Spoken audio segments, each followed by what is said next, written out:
thank you for being here tonight.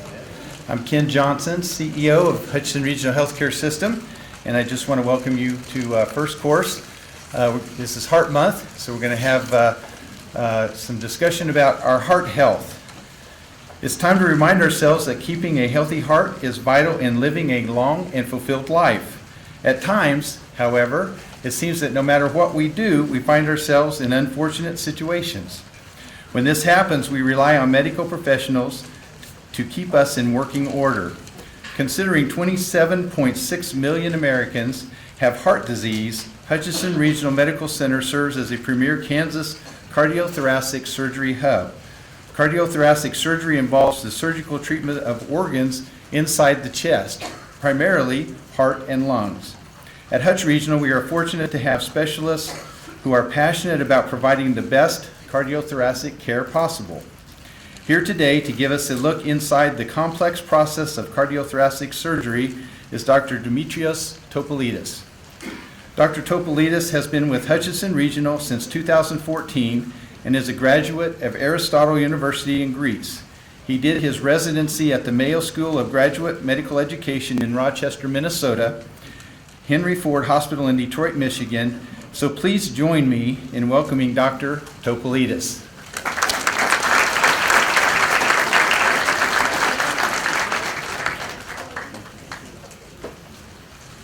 All right, so can you show me?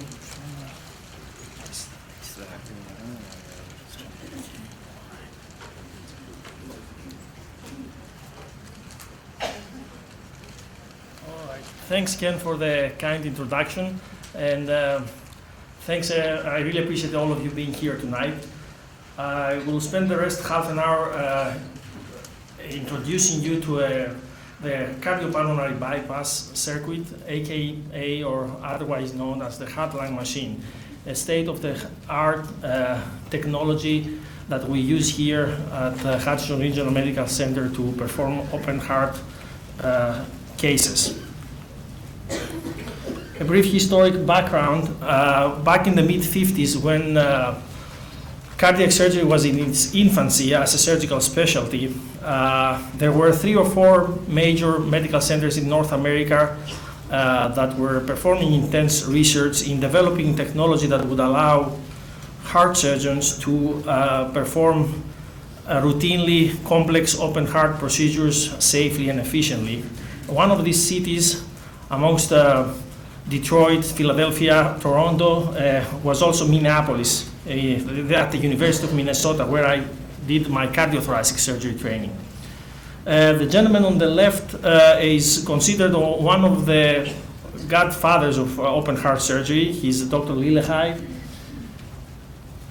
And on the right, it's one of his trainees at that point who actually died recently, 6 months ago. His name is Dr. DeWall.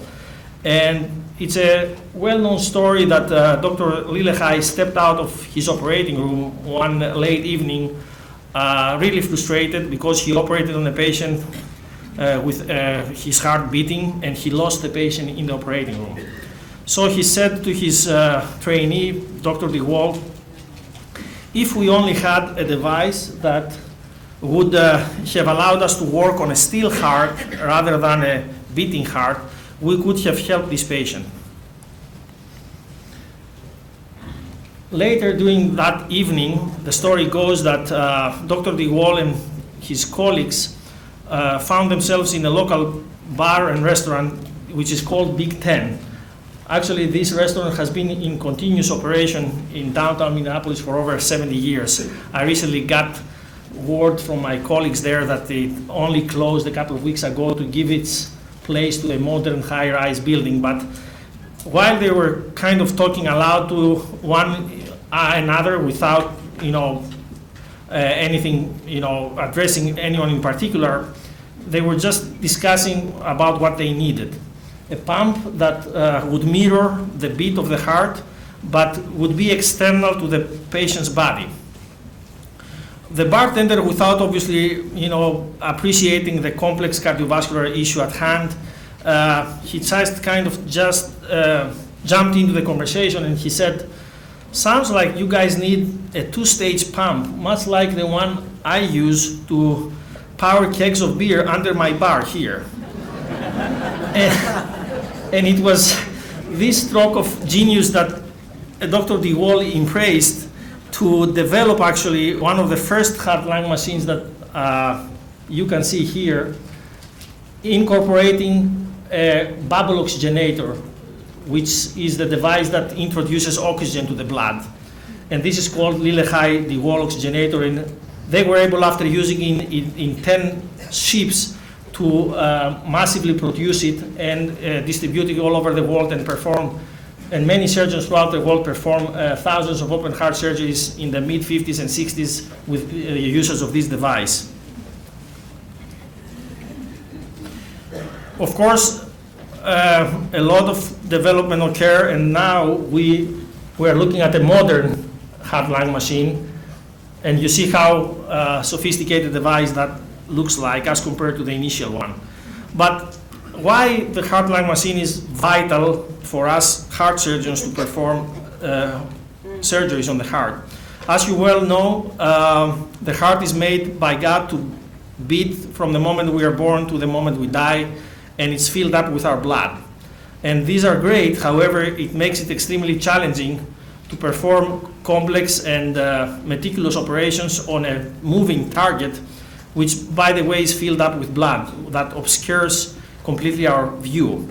So the purpose of the heart lung machine is essentially to isolate the heart and the lungs while we perform the repair on the heart. And the heart lung machine essentially maintains blood and oxygen supply to the brain and the rest of the organs while we complete the operation. Also, with the usage of the heart lung machine, we can cool and rewarm the human body during the procedure, and cooling the human body definitely has been proven to have protective effects on the cellular level. So the heart lung machine serves both as a blood pump and as an oxygenator, and the blood pressure and oxygen level, it can be easily modulated by increasing the flow through the machine. Who are the patients that can benefit from heart lung machine? Ken mentioned earlier that the #1 killer in the US as of today is still coronary artery disease, which is the heart's arteries hardening and blockages. And many of these patients still require bypass procedures to bypass these blocked and hardened vessels. Patients who have valve problems, namely leaky or narrowed valves. Patients who were born with a defect in the heart, most commonly holes in the heart that need to be fixed. Patients with abnormal ballooning or bulging of the arteries that are called aneurysms, or flap-like tears of major arteries in the chest that are called dissections. Patients who have tumors of the heart, or patients who require heart or lung transplant. Before I mention in more details the basic components of the heart lung machine, I want to introduce you to the human heart anatomy. Basically, the heart is a God-made pump that comprises of 4 chambers: the right upper chamber, which is called the right atrium, the right lower chamber, which is called the right ventricle, the left upper chamber, which is called left atrium, and the left lower chamber, which is called the left ventricle. The right upper chamber, the right atrium, is the main chamber that collects all the deoxygenated blood from the brain and the hands that are not depicted here, and from the belly organs and the legs. And then the blood goes into the left ventricle, and from there it is pumped through the main pulmonary artery to the right and the left lung, which are not depicted, the lungs which are not depicted here. In the lungs, the blood is getting loaded with oxygen, and then carbon dioxide is eliminated, and then the blood returns to the left upper chamber, the left atrium, and from there goes to the left ventricle, which is the main pumping chamber of oxygenated blood to the rest of the body through the aorta. The aorta is the main artery that comes out of the heart and distributes the blood to the brain and to the rest of the organs. What are the basic components of the heart lung machine? And this is a basic layout here of the heart lung machine and its components as relate to the human heart anatomy. The first component are the cannulas. The cannulas are tubes that we introduce into the right chamber of the heart, and most commonly in the ascending aorta, that are connected through a tubing to the second most important component of the device, which is the venous blood reservoir. From there, the blood is getting pumped through the pump to the heat exchanger,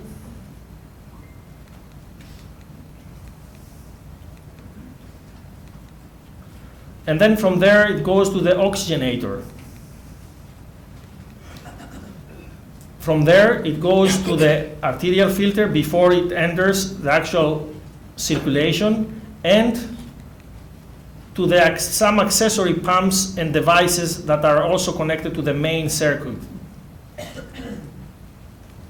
And I will refer to these elements one by one.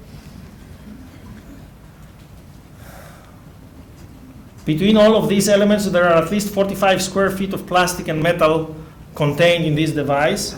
And before we actually start using the device on each patient, we prime it, which basically means we fill it up with at least 1.5 liter of crystalloid fluid, which is called perfusate. In terms of the cannulas, they come in several different types. The venous cannula, as I mentioned, are introduced in the right side of the heart, and they are the ones that are supposed to drain the deoxygenated blood to the heart-lung machine. The arterial cannulas are the ones connected to the ascending aorta, and sometimes to a groin artery or to an artery underneath the collarbone, and these are used to reintroduce the oxygenated blood back to the patient's body. The tubing that we use to connect the cannulas to the heart-lung machine is transparent, is resilient, is flexible, is kink resistant, it's blood compatible, and it can be sterilized.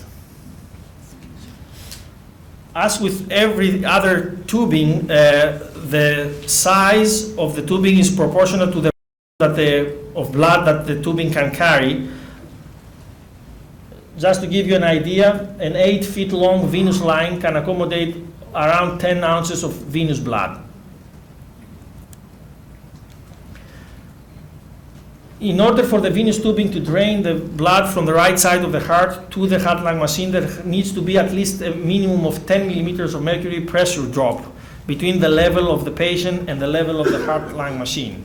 Sometimes we have to add negative suction to that so we can drain blood efficiently. And a half-inch diameter tubing can drain as much as 7 liters of blood per minute from the human body. The arterial tubing, it's similar to the venous tubing. An important aspect of this part, though, is that we cannot allow the velocity of the blood in the arterial part of the tubing to exceed 200 meters per second, because that would result in an unacceptable rate of blood cell destruction, which is called hemolysis. In terms of the arterial tubing, if we were to use an internal diameter tubing of 3/8 of an inch, that would flow for us up to 7 liters per minute of a maximum flow. The second component of the heart-lung machine, other than the cannulas and the tubing, is the venous blood reservoir. You see it here. This is the main collecting chamber of the venous blood, and allow us for large volume shifts and having absolute control of how much flow we will have through the heart-lung machine. And it comes in two different types, an open heart cell and a closed soft or a bag type. Nowadays, the most common type we use is this one, the hard cell plastic container. The third component is the blood pump. The blood pump is essentially the device that moves and that generates the pressure that is necessary to return the blood to the patient. It's driven by an electrical motor, and it comes in two different types, a roller pump and a centrifugal pump. The most common type between the two that you see here, this is a centrifugal pump and this is a roller pump, is this one, the roller pump. Essentially, this comprises of two elements, a stable plate that accepts a tubing. It's a plastic tubing that can be compressed, as I mentioned, and it has a moving part that rotates at certain RPMs and essentially dials in, compresses the tubing and pushes the blood forward, and it doesn't allow backwards flow. Modern heart-lung machines don't only have one main pump, but nowadays they have at least additional 4 remaining pumps that provide fluid and gas for delivery or for removal from the heart chambers and from the operative field of fluid, blood, or other elements. The next element is the heat exchanger. You see it here between the pump and before the oxygenator. The heat exchanger is made of steel, aluminum, or plastic, and it basically adjusts the temperature of the blood. And it gives us the capacity to cool the patient's temperature down during the cardiac repair, and then subsequently rewarm the patient back close to the discontinuation of the cardiopulmonary bypass. The next component is the oxygenator. The oxygenator is pretty much the artificial lung component of the device. That's why we call it heart-lung machine. This is essentially a plastic container that contains a membrane made of silicone or polypropylene or Teflon, and while the blood flows through it, it's getting loaded with oxygen, and at the same time carbon dioxide is eliminated. The next in line of the circuit device is the arterial filter. This has an inlet and an outlet, as you see here, and as the blood flows through it, it acts as a trap for any particulate matter like debris, or more importantly air bubbles that can be accidentally introduced in the bloodstream and needs to be eliminated, because if it is introduced into the arterial circulation, it can cause emboli to the brain, mainly a stroke or other organs. And last but not least component of the modern bypass circuit is several accessory pumps and devices, the most important being the cardioplegia pump with its own heat exchanger. The cardioplegia solution is a potassium-rich solution that also contains other nutrients, blood, bicarbonate, buffers, and essentially is used to introduce it to the heart circulation and suspend and temporarily stop all the electrical and mechanical activity of the heart. If that reminds you something, this is essentially the lethal injection that is used nowadays to carry out a death penalty. This is what we use. We use an injection of this solution that stops the heart activity. Also, at the same time, as I said, it is connected to its own heat exchanger. So this solution, at the same time as stopping the heart, it also cools it down. It provides myocardial protection. It gives us the motionless and bloodless field that we need. And it's been introduced into the heart circulation in 2 different ways. You can see here one tubing that is introduced in the ascending aorta, and from there the cardioplegia solution goes down, as we call it, the antegrade anatomic pathway, the same way the blood flow to the heart goes through the artery. This is called antegrade cardioplegia. And most commonly, we use a second catheter for the cardioplegia administration that is introduced into the right atrium, and from there, deep inside the heart, into the main vein of the artery, which is called the coronary sinus. The hemodynamics during the bypass obviously are completely changed. I'm sure you're all familiar with this screen when you visit your beloved ones in the hospital and you see someone who is connected to a monitor. You see the electrical activity with every beat of the heart. You see the blood pressure upstroke with every beat. And you also usually, many of the patients, specifically in the ICU, they have monitors that are connected also to, and give us information about what is the pressures on the right side of the heart.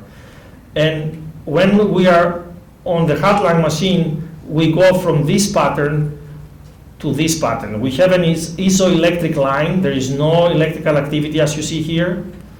The arterial blood pressure line is completely non-pulsatile. It's a straight line.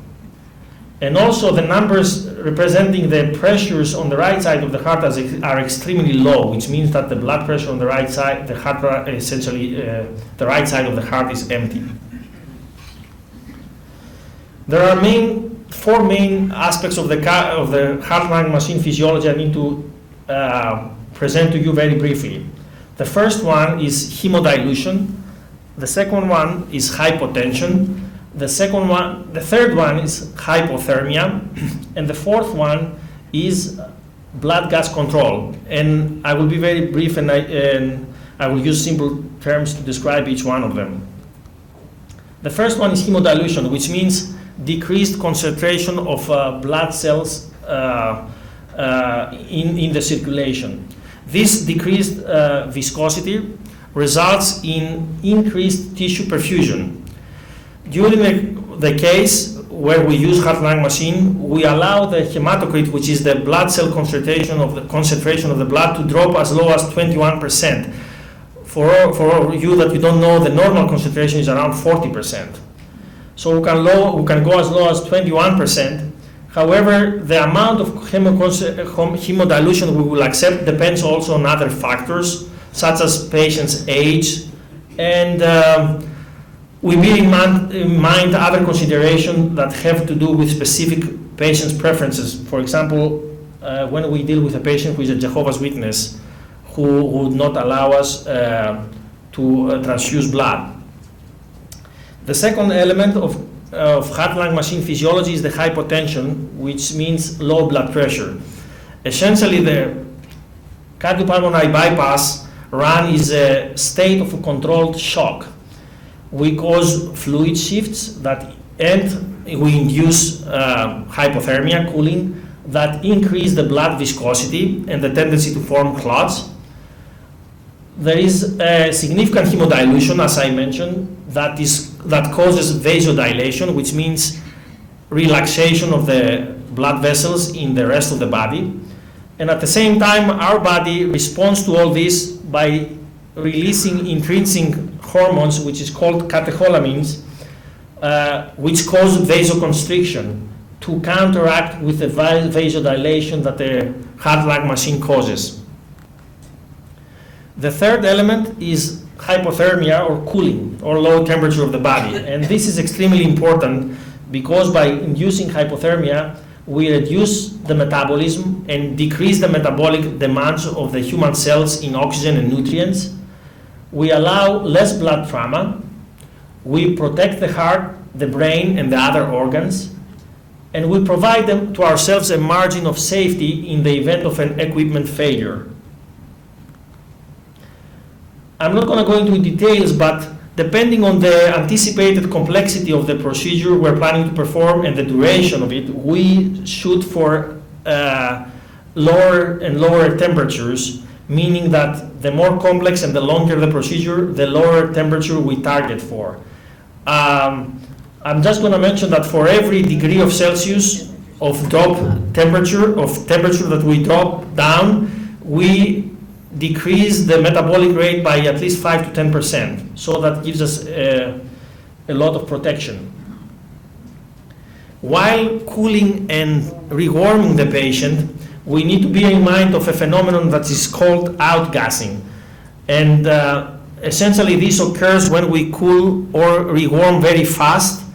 Air that is soluble can be pulled out of the solution and can cause emboli to the patient, mainly emboli to the brain or to the rest of the organs. And this is all obviously devastating.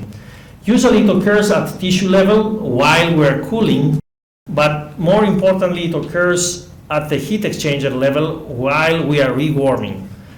And this is the main reason why we maintain only 10 degree Celsius of gradient between the body and the fluid and the blood that circulates through the device. And we cool at a certain rate and not very fast, and we rewarm at a certain rate and even at a slower rate to avoid this phenomenon. We usually cool at a rate of 1 degree Celsius per minute, and we rewarm at a rate of 1 degree of centigrade every 3 minutes. We also have to bear in mind that to avoid overheating the patient, because if we exceed body temperature of 42 degrees, the protein in the human cells starts to get distracted. Also, it has been proven that if we exceed 37 degrees of centigrade in the fluid that circulates throughout the circuit, we can cause neurologic damage. And the last element of physiology during the cardiopulmonary bypass is the blood gas control. Essentially, the normal human body has its own intrinsic mechanisms to maintain a balance between the acid and the alkaline levels in the blood. However, cooling has been shown to cause an alkaline shift of the blood pH, which shows us whether the blood is primarily acidic or alkaline. And both the strategies we use during cardiopulmonary bypass deal with the solubility of the carbon dioxide and the buffering capacity of the blood. And this is very important for us to be able to control the acid-base balance in the circulation, because the blood flow to vital organs and mostly the brain is extremely sensitive to the acid-base balance. The two main strategies that we use during cardiopulmonary bypass to maintain a neutral acid-base balance are alpha-stat, which is usually used in the adults, and pH-stat. This is usually used in kids. I'm not going to go into details, but during the pH-stat technique, the main difference between these techniques is that during this pH technique here, while we are cooling the patient, we are also adding carbon dioxide into the circulation. After describing the basic elements, I would like to go very briefly through the main steps that we take in order to initiate cardiopulmonary bypass, maintain bypass, and arrest the heart for us to perform the surgery we need, and then weaning from the bypass and allow the heart to take over again. First of all, we need to expose the heart, and this is most commonly being done with a midline incision through the breastbone, which is called median sternotomy. We then open the sac around the heart, and we bring all the cannulas and the tubing that we need on the operating table. Then, that is very important, we give a big dose of blood thinner, which is called heparin. This is because, as I mentioned before, the hypothermia that we use and the heart-lung machine surface is thrombogenic, meaning the blood will have the tendency to form clots if we don't give a huge blood thinner, a huge amount of blood thinner, which we do before we even start manipulating the great vessels. Then we use a circular stitch here in the ascending aorta, which is the big vessel that comes out of the heart, as you see here, and we introduce the aortic cannula. And then we use another circular stitch here, and we poke a hole and we introduce the venous cannula in the right atrium, the right side of the heart that I mentioned to you earlier. Then we allow these cannulas to fill up in the air, and we hook them up to the heart-lung machine with the tubing that we use, and I show you. Then with the command to go on bypass, we go on bypass and we start circulating blood through the heart-lung machine. And then we turn the lungs off because the oxygenator in the circuit takes over the lung function and oxygenates the blood.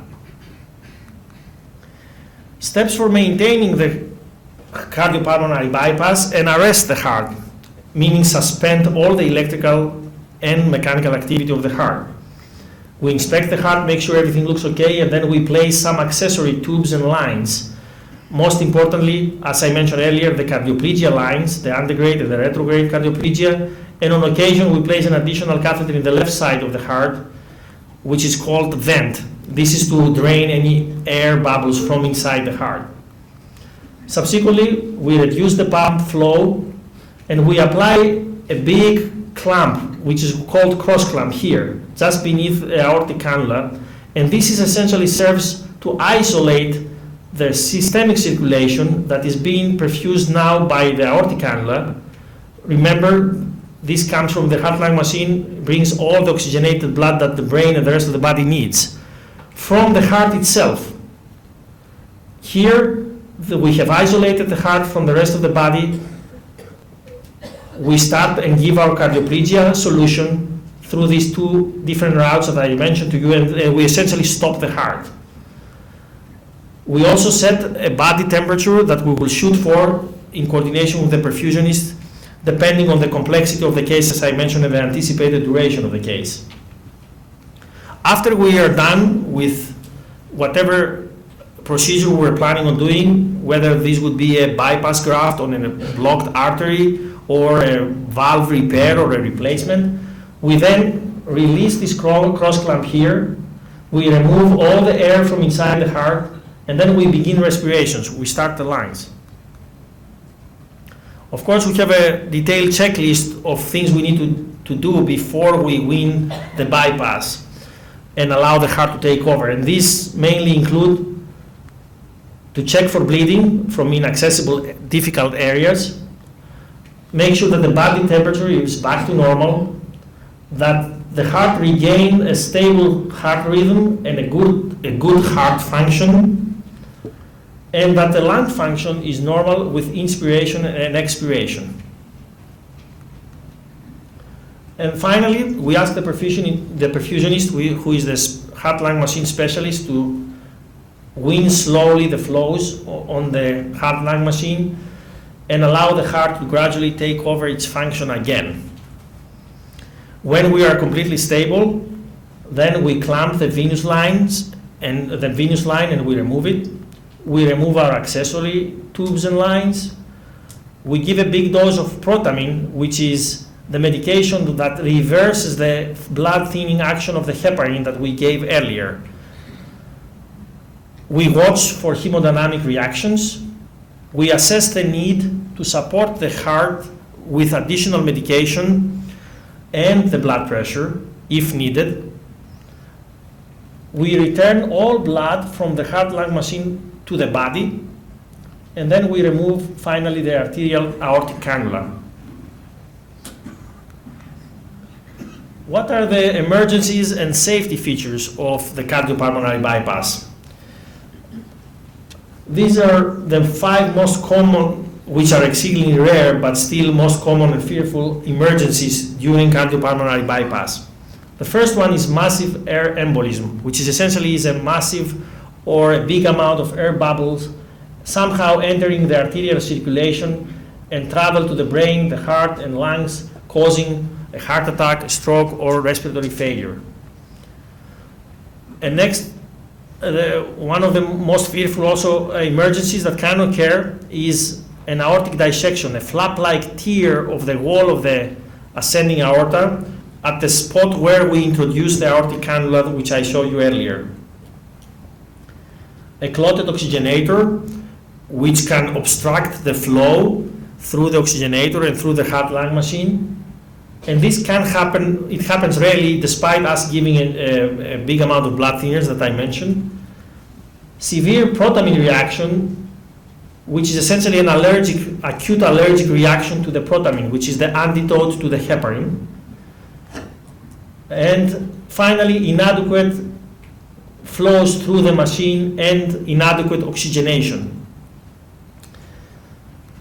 It could be beyond the scope of this presentation to, mention to you in details how we deal with these emergencies, but definitely over the years and the decades that we do these surgeries, we have developed detailed algorithms of steps we follow to deal with these, to identify and deal with these emergencies.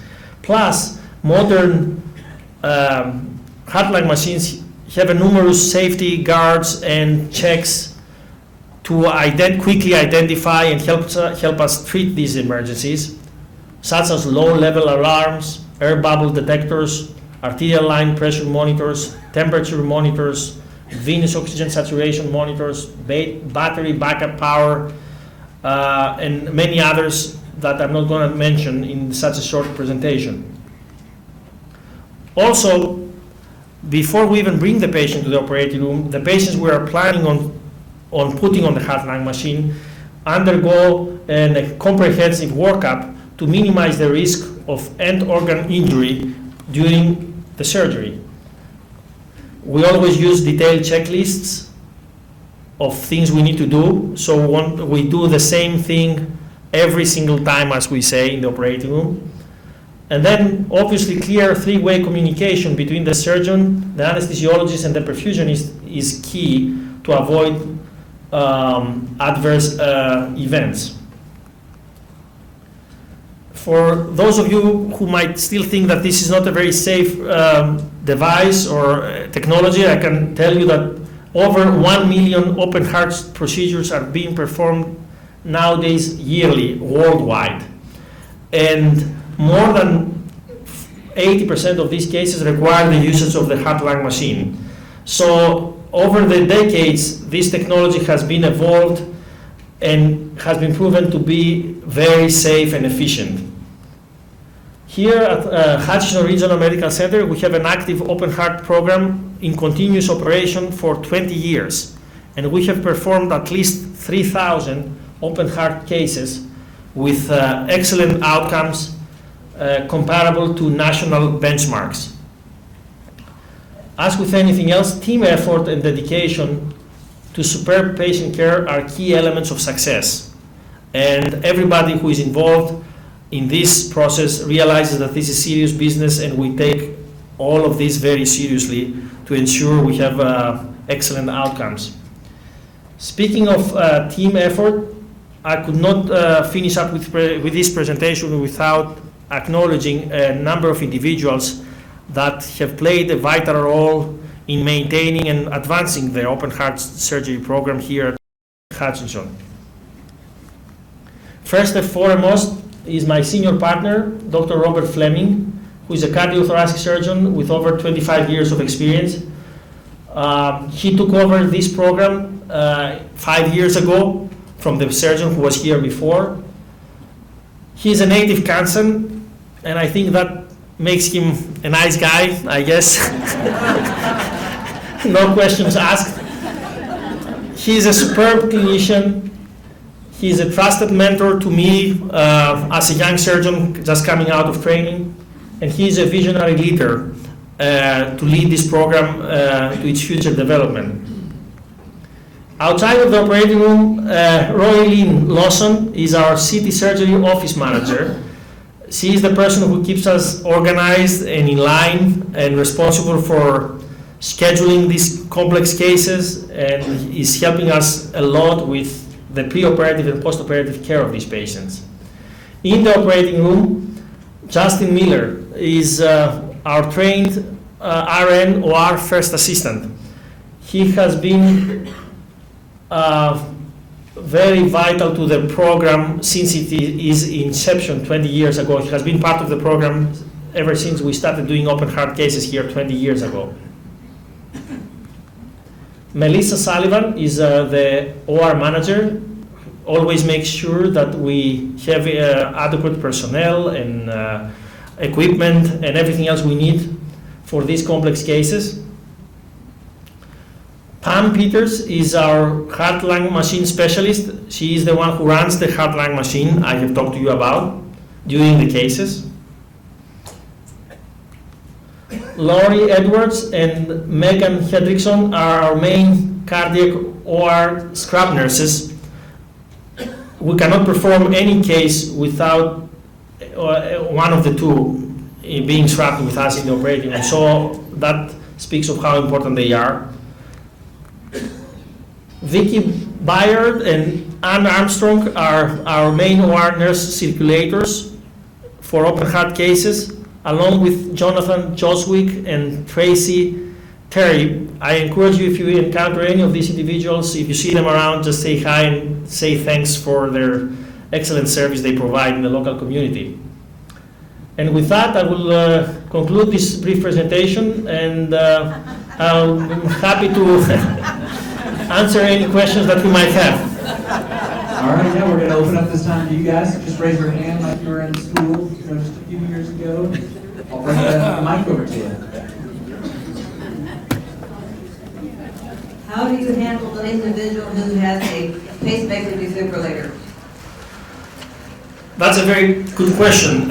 Usually, we use a magnet that deactivates the internal defibrillator during the case, because we don't actually need it. We are in absolute control of the situation, so we use it temporarily. The patients don't realize that because we take it off after they leave the operating room, but we temporarily suspend its function and we allow it to take over after we finish the case.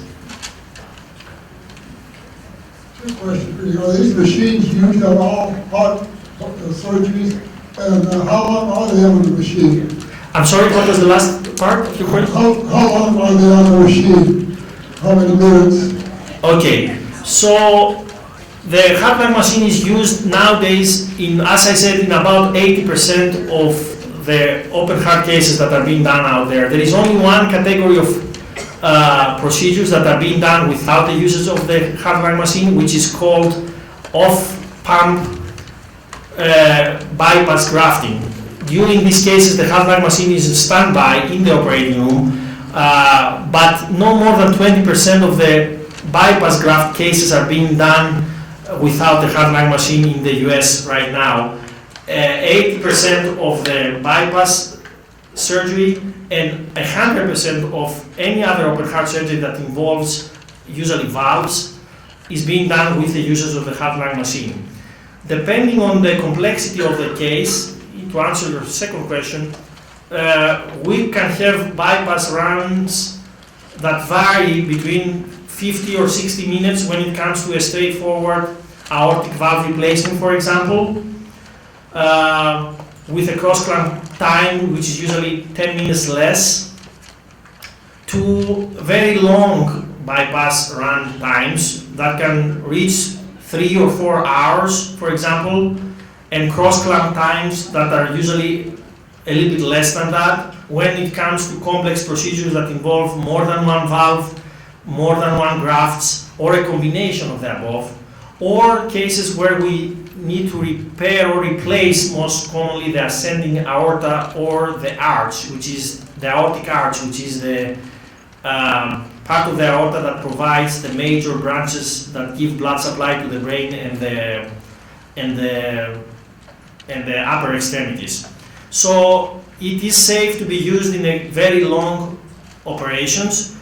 Having said that, this is obviously not risk-free, as I mentioned, and we always try to minimize the time we expose the patients to this technology to avoid having to deal with adverse events that can occur. But it is safe to be used for long operations if we need to. What can happen also, as I mentioned, we take serial steps to wean the patient from the heart-lung machine. Some of them, the first time around, the heart doesn't like that, meaning that it's been already kind of spoiled and used by the heart-lung machine taking over its function, and it's kind of lazy. And then when we try to wean the heart-lung machine, the heart just temporarily gives up or is very lazy, so we have to go back on bypass and give the time to the heart to recover, and usually 99% of the times, the second time around the heart is ready to take over again. But sometimes we have to extend the time of the bypass just to give the time the heart needs to recover. Because as I mentioned, this is a controlled shock situation for the heart itself, not only for the rest of the body. So sometimes the heart needs a few extra minutes on bypass to take over. Do you have a rule of thumb on age of how old a person is, or do you have a rule of thumb for this operation that you explained? These operations can be performed nowadays, and actually over the couple of last decades, they are being performed in older and older population. It has been so refined, and it has been proven to be so safe, and we have introduced so many safeguards and balances and checks in the system that is actually very safe to be used, and it is being used in patients in the mid-80s and sometimes in the 90s. Having said that, we are cautious on these patients to be we are very meticulous, more so even before we actually take these patients into the operating room, because there are some factors, as I mentioned, that can defer us from using this technology. But we have the means to perform usually very extensive pre-operative workup, even in very old patients, and it can be used very safely. And having said that, obviously the other end of the spectrum is the kids. We use this technology, actually my colleagues who are specially trained in pediatric cardiac surgery, they use this technology in operating infants and babies. So this technology can be used in all spectrum of ages. All right, we have one last question here. When a person's had one bypass surgery, are they a candidate for another time later? That's a very good question. When it comes to open heart surgery, second time operation is doable, and many times we do it. However, the risks and the technical difficulty of the second operation increases exponentially. Sometimes we do it even third or fourth time, but every time we go back after a previous open heart surgery, the risks are definitely increased, and the complexity, the technical complexity. We always use the same technology, but mostly the technical aspect of the operation is much more difficult, meaning after we, in order to get to the point where we need to perform the actual operation, for example, the valve repair or replacement, that process is much riskier. But it's doable. As I said, the first heartline machines, I'm sorry?